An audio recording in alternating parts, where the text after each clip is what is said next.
Vous écoutez le podcast Devenir écrivain par Lucie Castel, épisode 76.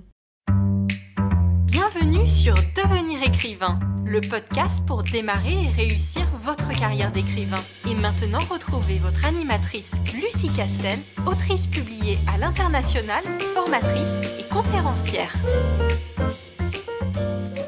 Bonjour auditeurs fidèles ou de passage, je suis ravie de te retrouver dans ce nouvel épisode dédié aujourd'hui et bien à toi.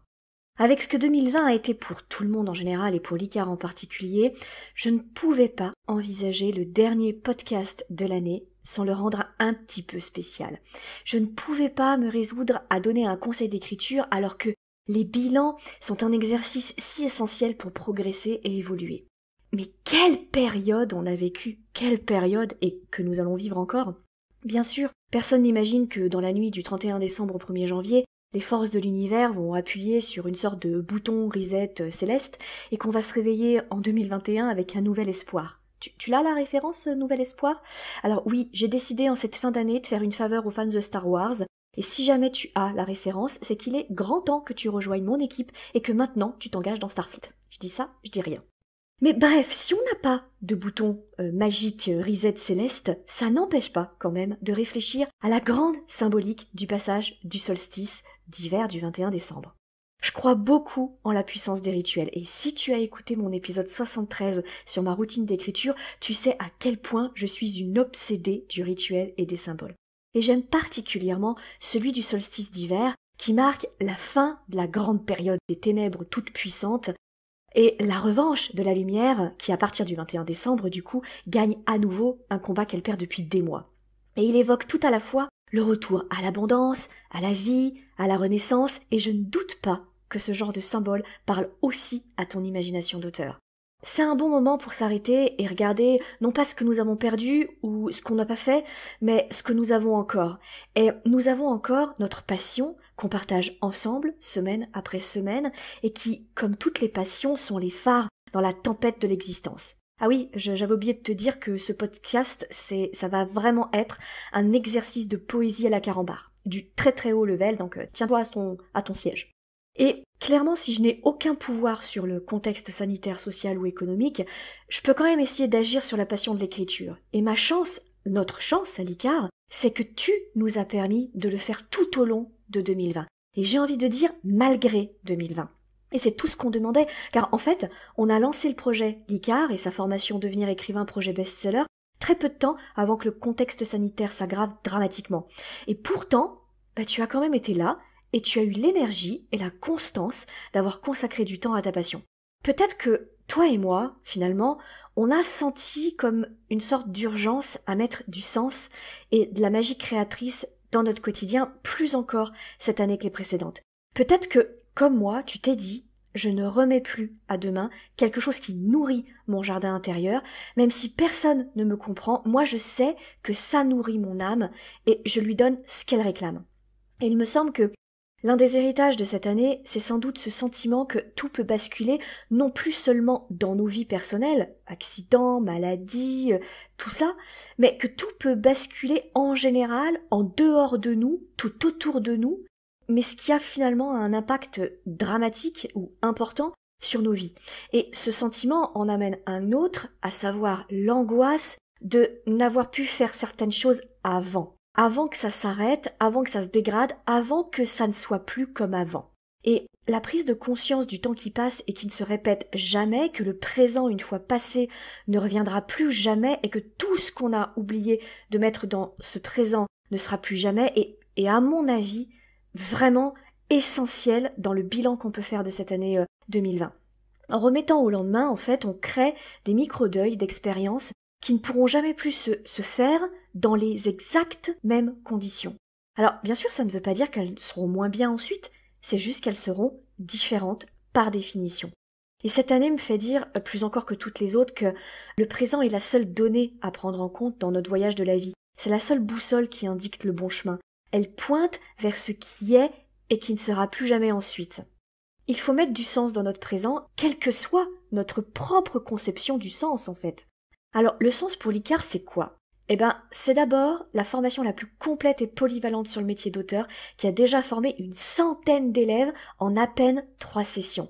Et comme on sollicite les élèves pour recueillir leurs remarques, bonnes ou mauvaises, je peux dire qu'on a eu un 100% de taux de satisfaction.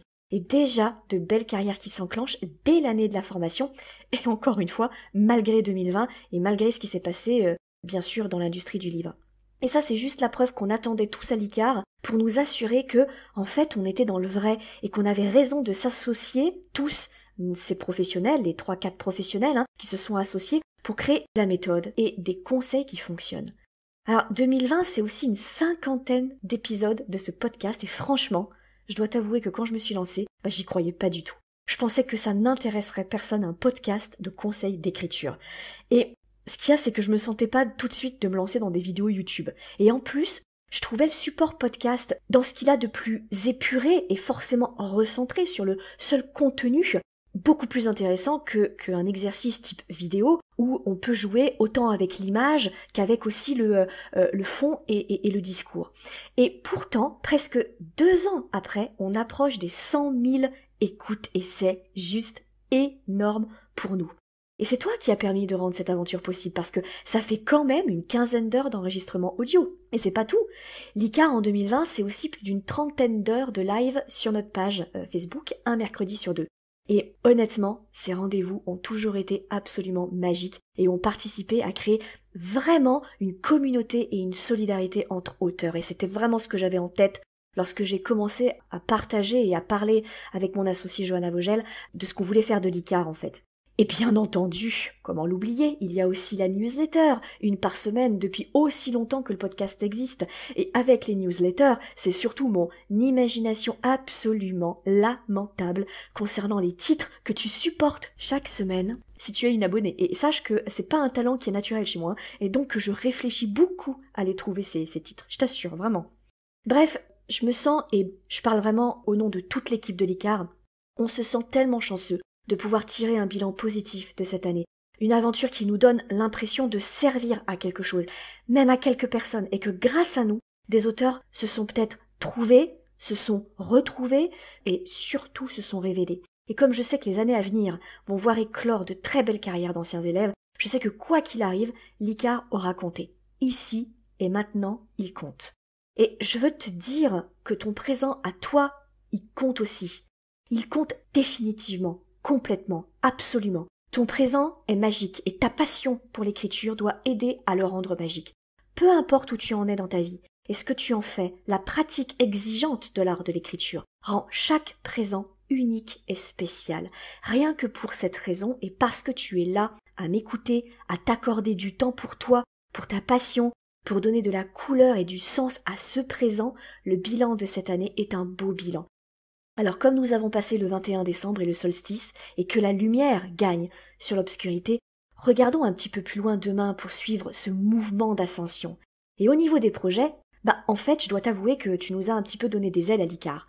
On se sent plus, on multiplie les projets pour l'année à venir, on déborde. D'abord, on a vraiment encore enrichi la formation Devenir écrivain en optimisant les outils de coworking et de classes virtuelles qui vont faire de la prochaine session en début d'année une expérience encore plus inédite et forte qu'elle ne l'a été pour les précédents élèves. D'ailleurs, je t'encourage à t'inscrire à la liste d'attente si jamais tu veux que je t'en parle dans une masterclass privée qui aura lieu le 14 janvier sur licares.fr, licares.fr.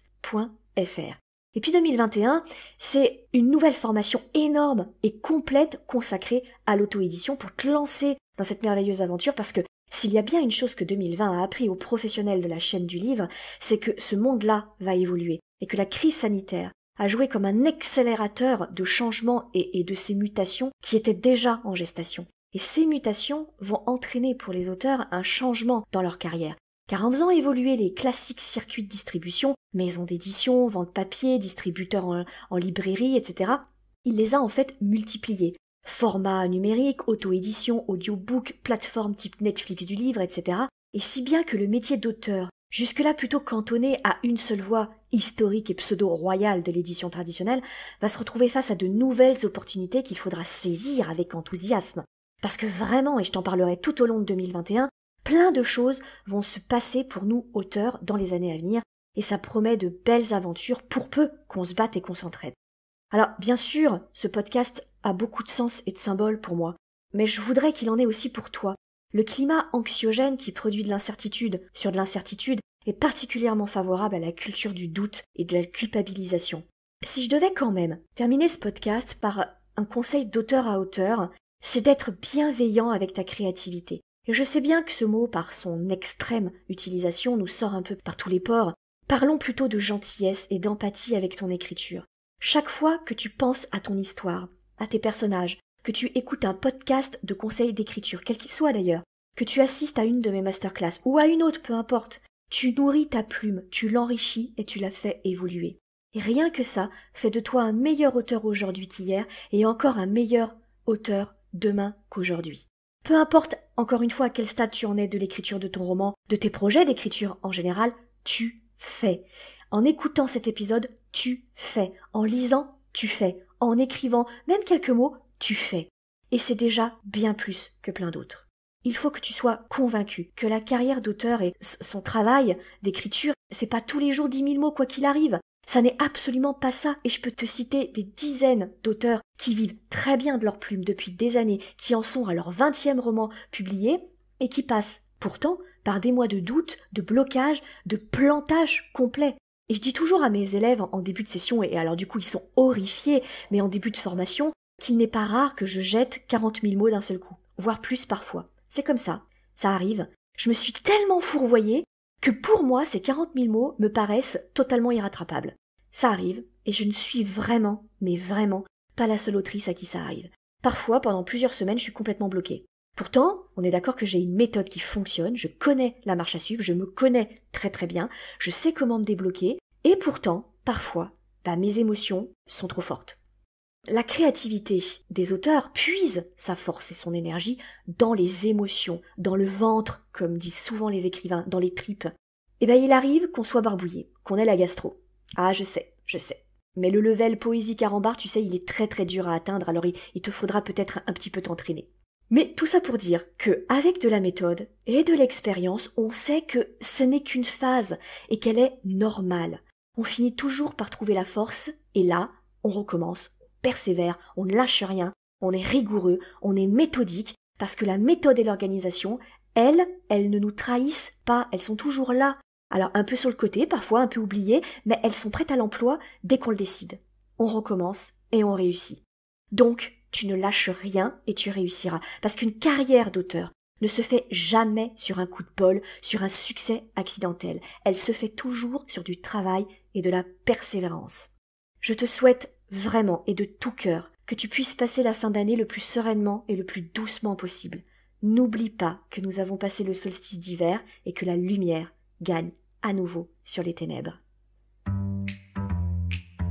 Si tu veux écrire un roman qui aura les qualités recherchées par les éditeurs et par les lecteurs, tu dois rejoindre Devenir écrivain projet best-seller. C'est la formation à distance la plus complète et la plus personnalisée pour t'aider à aller au bout de ton projet de roman. Rejoins sans plus tarder mon équipe de professionnels du monde du livre et moi-même sur licares.fr, licares.fr, afin de ne pas manquer la prochaine session de formation qui démarre le 8 février 2021. Beaucoup de nos anciens élèves sont en train de réaliser leurs rêves de professionnalisation et de publication. Il n'y a aucune raison pour que ça ne t'arrive pas à toi.